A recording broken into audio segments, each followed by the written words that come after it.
noon hour is here. Check it out. And you're locked on to Utah's highest rated, most listened to sports radio station. It's my station. It's my station. This is Hans Olsen and Scotty G on 97.5, the KSL Sports Zone. Hey, let's get it. Hans and Scotty, 97.5, the KSL Sports Zone. We are out and about today. Where? Oh, we're just outside our studios. Outside, though, but our good friend Kenny and Kenny J's Barbecue is taking care of the KSL staff today and reminding all of you that you can have Kenny show up to your workplace and deliver high-quality catering barbecue. People are, like, blown away. He's got the big brisket burgers. He's got the ribs. He's got the pulled pork. He's got the banana pudding. He's got all this stuff lined up for everybody here. He's got the entire KSL family out here is what he's got. I mean, this is 355 people that somehow work in this one building. And they all showed up. Yeah, oh, man. Today. Like, normally I can find a parking spot. Really easy. Today it was all packed up because, you know, it was free lunch day today. And so everybody was showing up. Oh, you put a little bit of smoke and a little bit of grease in the air. Yeah. And I guarantee you're going to bring out the crowd. I mean, there's salespeople I haven't seen since 22. Oh, I know. I didn't know that Reed Brown still worked here. Great to see him. Hey, is that Calvin over there? What's going on? Kurt Thomas is showing up. Like Kurt's like, hey. Where's the ribs at? And for those of you that don't know those names, shame on you. For those of you that do, you've been in sports radio a long time. Yep. Here in the state of Utah. Scotty, how are you, man? It's good to see you. I am great. How are you doing? I'm doing fantastic. I'm doing really fantastic. I do love a good outside remote. I love when I got the Kenny J smoke in my nose. Man. I love when football camps are kicking off. I actually love the temperature. No, this is a good temperature now. Absolutely. You know, you and I used to despise the outdoor remotes. Now I'm all about them. Oh, yeah. Well, I would rather be out here in the sun than being in Siberia up there in the studios. And also, it's a reminder that we as men need to be tough. You know? Yes. We're not going to Gordon Monson this thing and figure out a way to remove our skin so that we can be just a little cooler. Like, we're going to just tough this out. Open up the sweat glands a little bit, maybe lose a pound or two. Yeah. Replace it with a couple electrolytes, and we're going to give you some hot sports takes. Hot sports takes. It might be hot outside. That doesn't mean we're going to cool down the sports takes. The barbecue may be low and slow, but the hot sports takes are sizzling. By the way, I was a little disappointed. This morning I was on with DJ and PK. And that is always a disappointment. I know. I opened them up for that. Well, that. You've hit that on the head. Might as well move there. Let's move on. And moving on. Yep. So PK was talking about how Utah State's issues and the athletic department and how Bronco Mendenhall has provided a stabilizing force. And I said, yes, it's as if Bronco has been the captain to a ship across troubled waters. Oh yes. And it was just kind of quiet for a while. And they're like, oh, so you're quoting a little Simon and Garfunkel? I'm like, no, guys. No. Gordon, the party. Where were you? Kissing up to Steve Starks. Come on, you remember this. One of the great moments in the history of sports radio. Again, going back a ways, but when we were owned and operated by the Utah Jazz, we had a big get-together with the head honchos. Yep. And they put together this gorgeous steak meal, and it was incredible, very, very swanky. Yes. It was right there by I believe it's called the Hanson Planetarium. It's an old building that was built in like 1898. And it's a club that you actually have to have a membership to get into. Yes. It's almost like a speakeasy to get into. And we had a great meal, and everybody's having a good time, and Gordon stood up and said, would you say that you guys are the right people? To steer this ship through troubled waters. To steer this ship. And Steve stands up. He's like, what? And I'm like, did you enjoy your meal? And I'm like, Gordon, let's wrap this thing up. What troubled waters, man? Yeah, Life's good, man. Kind of a good world we're living in. We're actually celebrating record ratings and revenue and stuff. And he's like, troubled waters. I love Gordon. I'm like, why are you kissing his butt right now? I love Gordon. I sure do miss him. The guys, they really like you. By the way, Gordon, if you're listening, you know you've always got a open mic. Hit us up, bud. Yeah, absolutely. You can call Love in to hear anytime. from you. Yeah. All right. Everything else good? What is this? What's this? You're really good with the smoke odor. Is that oak? What is that? That's post oak. Yeah. It is post oak. Yeah. Whew, that smells like success to me. Yeah. So is this opening for listeners? No. Oh, shoot. Sorry. Well, then you're not allowed to come, people. We'd love for you to come. And in fact, if you want some of this, there's our good friend Ruth Todd over there. Everybody's here. But this is one where if you want to experience the Kenny J's, there's two things you can do. You can go to their location in the district, brand new, beautiful facility. We've been there many times. Or, I might add, you can go to their website and have them come directly to your wedding, your business, whatever, and they will bring this massive trailer ready to go right to your backyard. Oh, wait. Did I hear that Lloyd finally got to try the finger-licking Kenny J's? Oh, Lloyd, did you come down and get some? I did very quickly right before the show, and it was I feel like you might have undersold it. It's pretty amazing. It is pretty amazing. Come on, the I ribs, don't think. No, I'm kidding. The ribs are to ribs die are for. I would like that recipe, please. It is so It's good. It is. And like I've always said, like I feel pretty good about my ribs, so I don't usually order ribs from somewhere. And the first time he brought us out some and I tried them, I'm like, oh, crap. Somebody's doing ribs better than I am. It's better than my rib recipe. And Scotty's rib recipe, because that's what I was like, wait a minute, Lloyd. No, I'm saying, it's better than that rib recipe I have. That is an attack on Scotty's foundation. No, but when he said my recipe, I'm like, yeah, careful. Well, yeah, but it's got your tweaks and twists. Yeah. I just want everybody to understand that Kenny J's is far and beyond anything that you've tried in the barbecue world. Yes. Here in this state. Yep. So please come in, knock down some Kenny J's in the district. I know you can't come out here, but you can order them for catering. They'll cater your event. Love having them out here, and it's so fun to see the KSL family together, big smiles, barbecue sauce on everybody's face. I mean, watching Deanie Wimmer have barbecue sauce from her forehead down to the bottom of her chin is absolutely stunning. It's like, oh, man. You know, you and I pull that off for a slob. She does that, and it's sophisticated. I want Kevin Eubank to just come on with a report and say, barbecue front came through and splashed our entire staff with amazing Kenny J's barbecue. Like barbecue cyclone? I want a barbecue cyclone. Yeah, barbecue bomb cyclone. Hey, by the way, tweet rolling in from Iceman saying, hey, it's funny, Lloyd does not go on vacation the day that Kenny J's barbecue is. Oh, that is interesting. Wow. Yeah, what a coincidence. What peculiar I'm not timing. Stupid. I'm to not have dumb. Lloyd Cole working on the day of the barbecue. Wow. Hey, Lloyd, what are your plans for tomorrow? I'm actually going to be here. I'll be here. I mean, no, I thought you were taking Thursday off. I was. It turns out my thing is a little bit later, so I'm going to be here very grumpy. grumpy. Kenny J's doing 2 days. It must be 2 days of Kenny J's. 2 days of Kenny I'll J's. be here. Next week he's off. Next week I'm out. Yeah. All right, Hans and Scotty, 97.5, the KSL Sports Zone, out and about today. And again, Kenny J's Barbecue, catering. They've got the restaurant down the district. They've got you covered. There's no reason you shouldn't be enjoying high-quality barbecue in the state of Utah. Everybody's like, there's no good barbecue in Utah. False. Completely false. The best barbecue in the country is right there at Kenny J's. So let's get to it. Hans and Scotty starting lineup begins right now. This is Hans and Scotty G.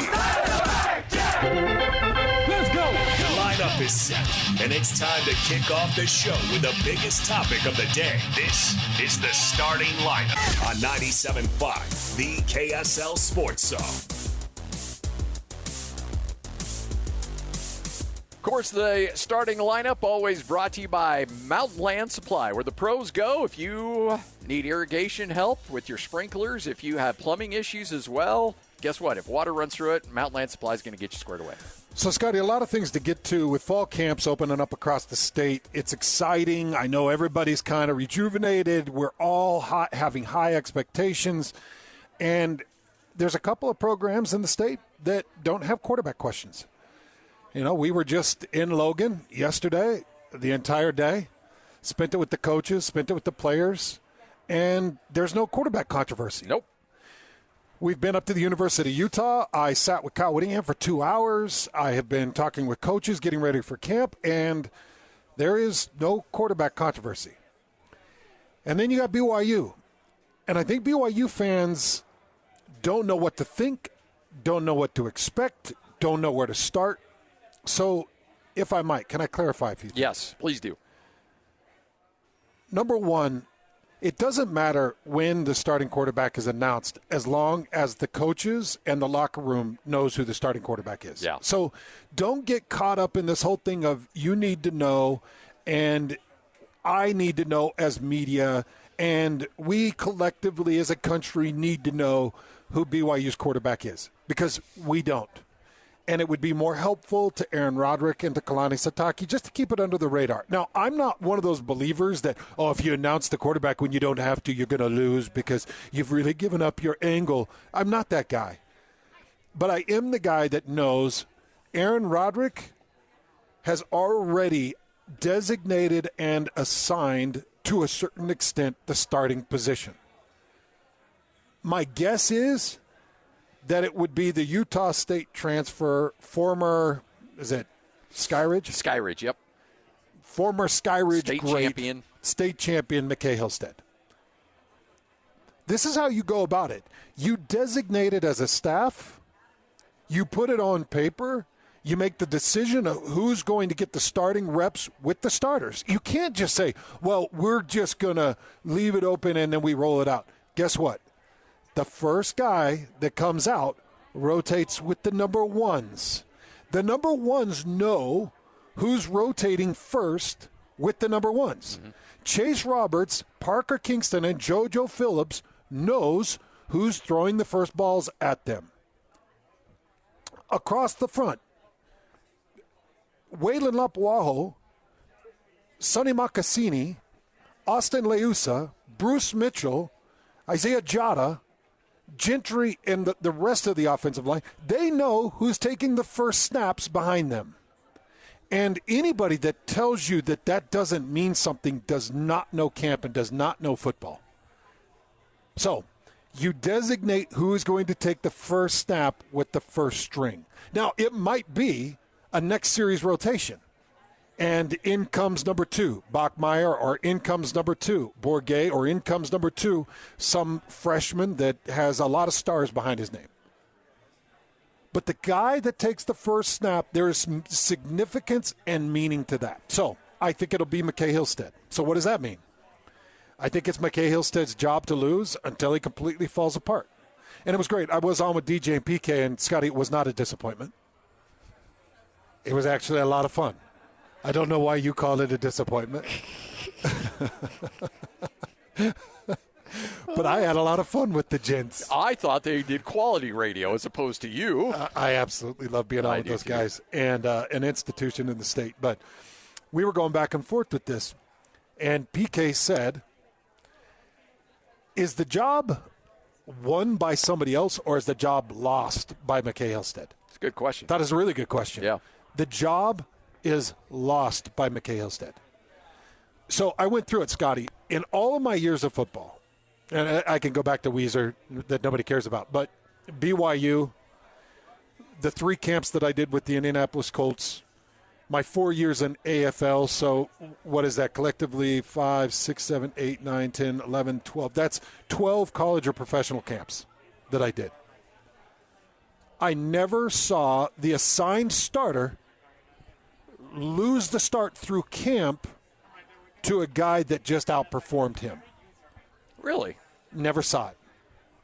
Never saw it. What I did see was an assigned starter struggle through camp or have issues through parts of camp and then lose the job a week later, after week 1 of the season or week 2 of the season.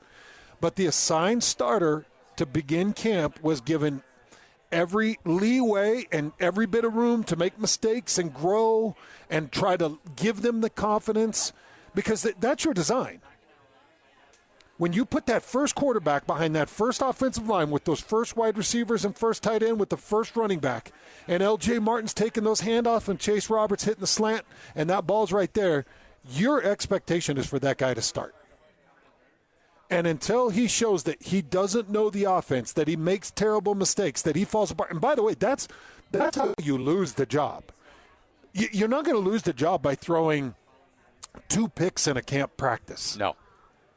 if anything, you go back to film and you're like, hey, so tell me what you saw here. Well, in our offensive scheme, what I saw was this safety made this set and this corner made this adjustment, so I threw this route. And Aaron Roderick can say, oh, no, I totally see what you're seeing, but let's do this. And all you got to do is tomorrow, when the cameras are rolling, don't do that. Don't do that. And hit the route that Aaron Roderick tells you. Yeah. And you'll be starting. People get too caught up in, we watched in our observation period today, McKay Hillstead threw 2 interceptions, and then everybody starts buzzing like, oh, it's too tight and the leash is too short. No, those picks in camp are great learning moments that Aaron Roderick needs, wants, and capitalizes on. You don't want to go through camp, get into game 1, and have him make those throws, and you're like, oh, geez, here we are in a tight race against Portland State in the back end of the third quarter, and now I've got a real quarterback problem. I forget the quarterback who said this, but he was after a first week of camp, and somebody was asking about interceptions, and he said, look, I'm learning these new receivers. I'm learning the system. I want to know what I can get away with and what I can't get away with in a game. And so I need to test, can I throw this ball this certain way to this receiver, and can he make the adjustment? And if not, and it's picked off, then I'll know in the future. Or I know that I can test this defense with this throw. Oh, nope, I got burnt. Okay, lesson learned. Like, that's what practice is. Yeah. Whether it's practicing the piano or practicing football. Like, it's to get out the wrinkles so that you know what you're doing. Yeah. And so I think you bring up really good points. So in terms of the starting quarterback, assuming that McKay Hillstead is that guy that gets those first reps that you talk about, even if the next series goes to somebody else, if McKay gets the start, somebody probably can't rip it away from him in camp, but they can sow the seeds of confidence from a coaching staff that if he starts in week 1 and McKay struggles, that the coach is like, well, we saw him make great progression in camp. We feel good that we can put him in and he can give us that jump start we need. Exactly. Okay. I'll go back to this. You remember the whole Taysom Tanner Mangum situation that you and I were talking about yesterday, in fact. I knew from day 1 it was Taysom. Yeah. Now, everybody else didn't know. And there were some people that had an agenda and wanted it to be Mangum. And it didn't matter what their agenda was. It didn't matter what other people thought. It was Taysom. Yeah. And Taysom held on to the start. And that's what it was from the beginning. And those were the reps that were given. And by the way, that whole thing was an observation that I made at the beginning of camp. Who's behind center? Because, there was a big, coming back from injury and, the big touchdown against Nebraska and what a great year and all this. I can't remember if it was the year after Nebraska, but I just remember that there was a lot of to-do, and it came down to who took the first snap of the first team. It's that simple. I don't know why we got to sit here and ask coaches 1,000 times who's going to start. I'll tell you who's going to start. It's the guy that takes the first snap with the first team until otherwise notified. Otherwise, you don't do that. You don't bring this Bachmeier kid in from Stanford, and where you've had McKay Hillstead through spring ball, and you had Bourget through spring ball, and you had a hierarchy. Now, I understand. By the way, people need to understand, Jake Retzlaff, he went all through spring, which was a huge detriment to the quarterback position and where you currently stand. But McKay Hillstead was the number 2 guy in spring. So you don't go McKay Hillstead, Bourget, and then bring a kid in that wasn't here for spring in a Stanford transfer and give him the number 1 reps. You don't do that. Nope. So what I'm doing is boiling it down and simplifying it as much as people can possibly understand that right now it's McKay Hillstead, and it should be McKay Hillstead to start Portland State unless McKay just sits there in meetings and film and mouth breathes and looks at Aaron Roderick like he's from a different planet and then goes out and makes the same mistake that Roderick just said. Don't do that. And makes the same mistake and can't read a single defense and isn't seeing the field. And then it's like, okay, no, we got to move on. Yeah. Well, guess who will be taking the first snap the next day to indicate that?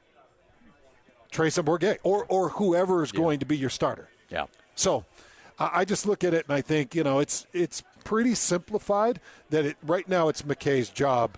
And it's not that Trayson could go win it. It's that Trayson still has, or it's that McKay still has to kind of give it up. Yeah. No, and that's the thing, because the one thing that McKay Hillstead has going for him is he's been around. Now he started coming out of spring last year. So he's got a full season and another spring ball under his belt. So, I mean, it just makes a lot of sense that he would be the guy. I know Bourguet's been around for a while as well, but a lot of people looked at Bachmeier. Bachmeier came to BYU with the understanding that Retzlaff was still going to be there. So Bachmeier was here for future development. Absolutely. He was not there to be, he's going to challenge for the starting job. No. He was always meant to be a developmental quarterback. Absolutely. And I think that was the recruiting pitch. I think that was the portal move. And I think he made the move thinking and knowing that. Now, I do believe, in fact, I know that he believed he could come in and get the number 2 spot. I think he looked at the depth of the QB room and was like, I know I can get the number 2 spot, and I've got one more year of eligibility than Bourguet, 2 more years of eligibility than Hillstead. Because Hillstead's 2 years of eligibility, Bourguet is 3 years of eligibility, and Bachmeier is 4. So he had to have looked at it and been like, I think I've got a pretty good shot in this room to come in and get some playtime. So he came in thinking he could unseat McKay Hillstead. The difference and the problem is unseating the number 2 through a season is much more under the radar than unseating the number 1. Yeah. Okay, now let's get to the quarterbacks. Because I do think that there is a misconception out there of who and what McKay Hillstead is. And I wanted to throw this question at you because you've called his games. I think people think that McKay Hillstead is a get-out-of-the-pocket and run guy. No.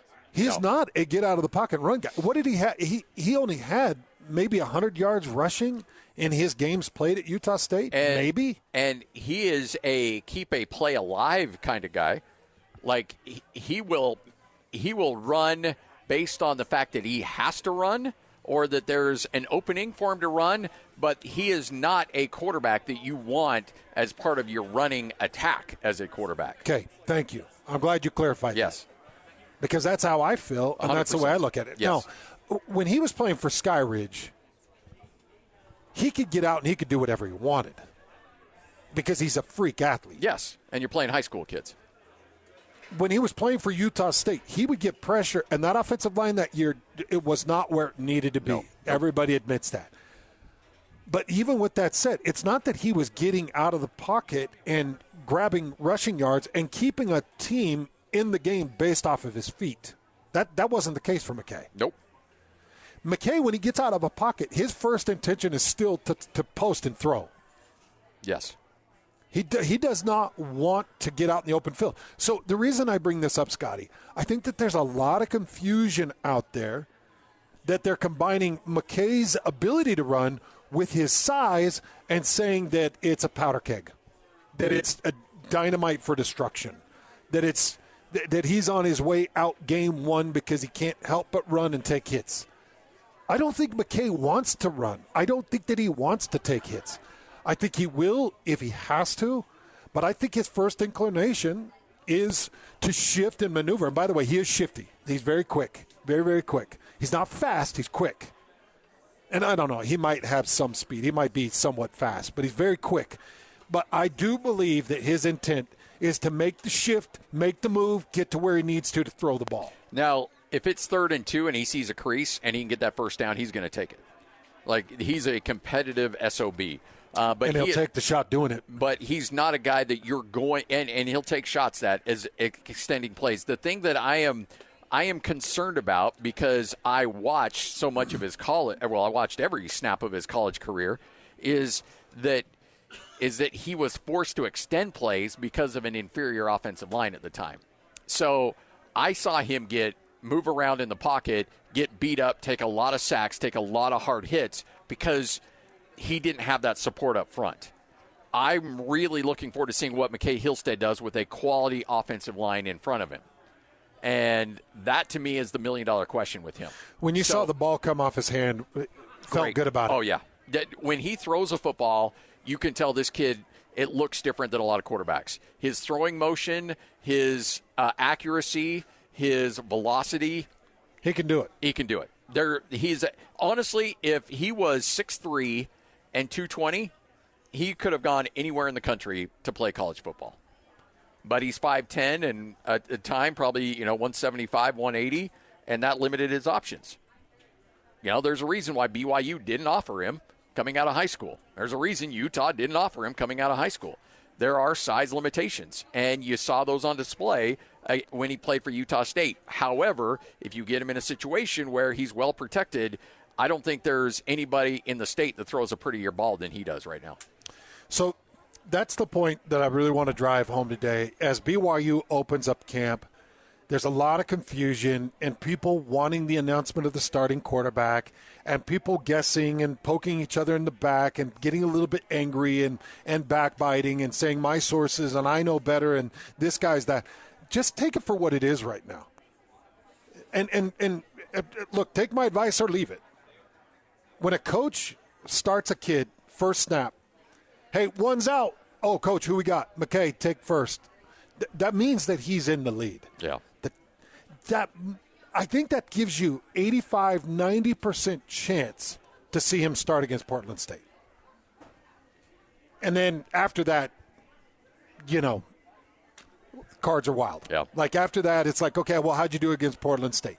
Did you do everything Roderick asked you to do? Did you do everything in the passing game Fesi Sataki needs you to do? Did you win? Did you sustain drives? How were you on third to get you in perfect fourth? How were you in 2-minute drill? All of those questions should be answered against Portland State. Yep. And then we move from there. Hans and Scotty right here on The Zone. Looking for the latest on the Jazz, Utes, Cougars, and Aggies? Yeah, we've got you covered. This is Hans Olsen and Scotty G on 97.5, the Sports Zone. That's Lloyd mocking us, by the way. We haven't heard the hungry eyes. There's no mocking. Hey, you ready? Here's your interesting headline of the day. Former NBA star Gilbert Arenas and suspected Israeli crime figure were arrested today on federal indictment alleging they operated an illegal gambling business in which high-end stakes poker games were played at an Encino mansion owned by Gilbert Arenas. Okay. So he was holding poker parties and got busted for it? Apparently so, yeah. And these must have been one heck of a poker night because, yeah, this is... Hey, is Greg Skordas around? Because I want to ask him, what is the law? Like if you're holding a weekly poker night at your house, and... Is Greg here? We just talked to him. You're asking me and Lloyd for a $100 buy-in. Yeah. Is that illegal? I'm not seeing Greg. Where did he go to? I don't know. I just saw him slide by earlier. I think it might be because, like, technically holding your NCAA bracket with money involved is illegal in the state of Utah. As one Coach Newsheisel found that out the hard way. Yes. Because from what I understand, that was a pretty harmless office bracket. And they used it to get him fired. Yeah. Yeah. Yeah, that's a bad deal. I mean, it's, you got to be careful, but. So I don't think anybody would enforce it, but if you're having, I mean, the fact that he was also hosting this game with apparently a very prominent crime figure from Israel may have had something to do with it too. Unadvised. Yeah. Really unadvised. Israel's really in the news lately. Yeah. So you may want to lay low. Might want to sever those ties for a bit. Has Gilbert Arenas' twin brother come forward and said, "You're all blowing this out of proportion. You don't even know what's going on." Wait until the details come out on this. Maybe. Stay tuned for the good, bad, and ugly. Yeah, because there's some details. The details have come out, and it's worse than I thought. Yeah. A illegal gambling business. So I don't think this was a game. I think this was like a series of gambling operations that he got himself into. And so Gilbert Arenas, with had one of the more crazy stories about bringing guns into the locker room with the Washington Wizards back in the day. Just can't seem to get himself right. That year that I played football in New Orleans, Yeah. we had a weekly poker night. Yeah. And the guy that would host it was way sketchy and was always like, did you bring anybody with you? Did you bring your cash? You know, and he's at the door and you're like, dude, it's just football players getting together for a game. Okay, but have you told anybody about this? It's like, it's a $50 buy-in. What's the deal here, dude, man? you do a crawdad boil and we put a couple $100 in and play a game. Like, what are you? And he was so secretive, but he would do a crawdad boil every week with half chunks of corn and sausage, shrimp, and sausage, and he'd do this Cajun blend. And the potatoes. He was like half Cajun, missing a couple of teeth, but held a great poker night. And so you'd have this big, long table with all of these rubber sheets on it, and they would pour the crawdads out on it, and you just go to town. Yeah, every time my wife sees one of those, she cringes a little bit because my wife's she's a neat freak. Oh, yeah, no. And so she sees those crawdads, and I'm like, I want to do that. She's like, I'm not going to be there. I'm like, oh, come on, where they just pour it all over the table. It really is a fun time. It is. It's great. But you can't be afraid of germs. Yes. Bacteria. Yeah. Severe illness. Yeah. E. coli. Cleanliness. You can't worry yourself with utensils. Yeah. Standards. Rubber gloves. Yeah, you can't be bothered by lack of morals or standard. Yep. So we're checking a lot of boxes here. That sounds awful. It sounds tremendous. It's awful until you're right in the mix of it and you've got crawdad guts up to your elbows. I mean, honestly, if you didn't win a single dollar in that poker game, that would be worth it. Well worth it. I always felt like I won regardless. Yeah. Walk away with a big old belly full of crawdad. You know what? Are you a did it take you a while to learn the proper operation on how to eat a crawdad, or did you take to it pretty quickly? Pretty quick. Yeah, same. Wait, I don't know if you remember a quarterback named Andy. He played quarterback in Tennessee. Andy Phillips? No, that's the kicker. That's the kicker. Stick to kick or stick to and that's scheme. what's got me messed up. Andy Kelly. Andy Kelly, thank you, Scott. How do you know my quarterback better than I do? I remember because that was a big deal when the Blaze signed him. Because I remember him at Tennessee. He was a really good quarterback, college quarterback. I forgot the Blaze signed him. Yeah. Because I played with him only in New Orleans. Yeah. That first year with the Blaze, I think he was the first quarterback for the Blaze. Before Jermaine? I think Jermaine came. Well, no, maybe Jermaine did start, and then he got hurt, and Kelly then came in and played a little bit. Well, Andy Kelly was the king of the crawdad boil. Oh, I bet. And he was the first person I ever sat at one with, and he showed me real quick. And it's a pretty quick snap and pinch technique to get the full butt end of that crawdad to really pop. Andy Kelly got old. Andy Kelly was old when we were playing together. Andy Kelly was gray as gray could be when we were playing together. Really? Yes. In fact, I remember sitting in the very first team meeting and seeing the back of his head thinking, that's got to be a coach. Why is the coach sitting here? That's got to be like assistant to the owner. Because there's no way that's my quarterback, but it was. And he was a good quarterback. Great quarterback. Oh, beautiful touch and great timing. Yeah.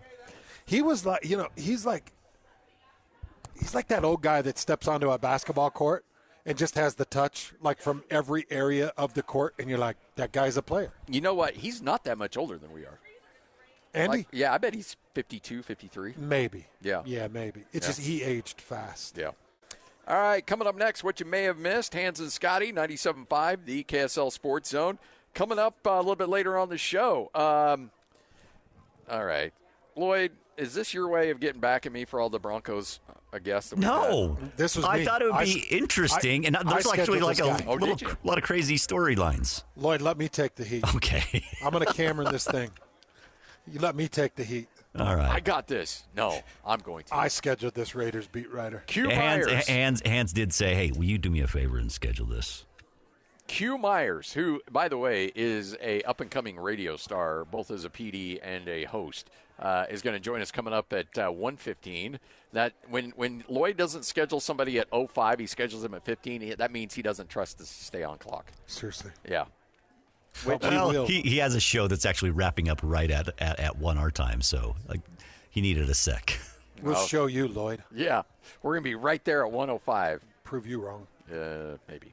We got our watch list coming up at 1:30, and then, of course, Mitch Harper will join us coming up at 2:05 to talk about BYU camp opening. We got a great breakdown from Steve Bartle earlier in the week. Mitch Harper will join us coming up at 2:05. We had Mitch Harper on Monday. We had all kinds of Aggie coaches and players yesterday, and we'll get you a BYU recap coming up today. We got you covered.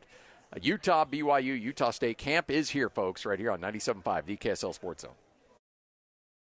Number one. Miss any part of the show? Every moment of every show is available in podcast form by searching Hans and Scotty on your favorite podcasting platform or online at KSLSports.com. This is Hans Olsen and Scotty G on 97.5, the KSL Sports Zone.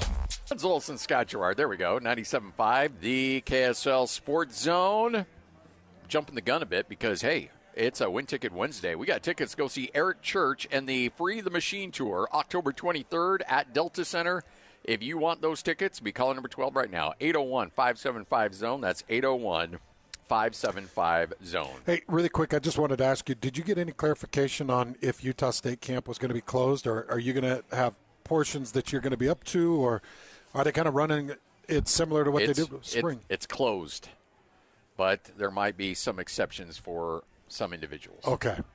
Well, that'll be nice for you to get in there and see what they're doing. Yes. Because are you one of those individuals? I think I might be able to sneak into a practice or two. Because it is a mystery. Yes. I do think that Kyle Whittingham is going to leave his camp a complete mystery as well, because he's got an offense that you don't want people to see before you have to see it. Kyle is very big. If I have any kind of advantage whatsoever, I'm going to use it. Mm-hmm. And I don't know if it is an advantage, but if he thinks it is, then God bless you. Go for it. All I know is he spent an entire offseason rebuilding it, and I don't think he's going to give up the goods very quickly. Well, I mean, I talked to yesterday when I was talking to, we had the offensive line coach, Mario Acatelli, and I said, what are you looking at? He's like, I'm not going to tell you any of that. Yeah. I'm like, okay. Yeah, Mario's funny, isn't he? Yeah. He gives you what you need to know. Also, just a thought for Kyle Whittingham and Utah's situation. They're not opening up against Utah Tech. They're not opening against Southern Utah. They're not opening up against Portland State. They're opening up against UCLA. Now, I'm not trying to sit here and act like UCLA is the end-all, be-all. I think that they won 2 games last year, or 4. You may know UCLA. They play football. They're in Los Angeles. Yeah. As the head coach, their coach said, would say. But they open up against UCLA. That's a team you do not want to stumble against. Nope. That is a team that, let's say UCLA gets that win, and let's just say that they end up, bottom 3 in the Big 12 like they did last year. That is a big, ugly. That's a bad L. Let's see. No, they didn't end up bottom 3. They ended up bottom 7, and they went 3-6. There are in conference play, 5-7 overall. There are some people that are having UCLA as kind of their dark horse, not anything worthwhile, not college football playoff, but a team that could be an 8-9 win team. But see, that's the problem with UCLA and opening with UCLA. Yes, at any point, you might hit a buzzsaw. Yep, because they've got athletes. And Kyle Whittingham and his teams have been very used to a Northern Colorado opening. Mm-hmm. An in-state Weber, something opening where they always start the first half slow, and then they kind of pick it up, and then they bench the starters, and then week 2, the world blows up, and they just tear people in half. Yeah. But UCLA is a different story. I'm not giving up any of my secrets. In fact, I might drum up a quarterback controversy. Just for fun. Yeah. I don't know. Dampier, he struggled a bit today. We're going to split some reps coming up tomorrow. I would release a video of Isaac Wilson doing 400-pound front squats and being like, well, have you seen the front squats on Isaac Wilson? My goodness. We're going to have a hard time keeping that young man off the field when he performs like that in the weight room. Whose video of their front squats got out? Was it Taysom Hill? Yeah, it was Taysom. So he was doing like 600-pound front squats. Yeah, it was ridiculous. Right here on the Zone.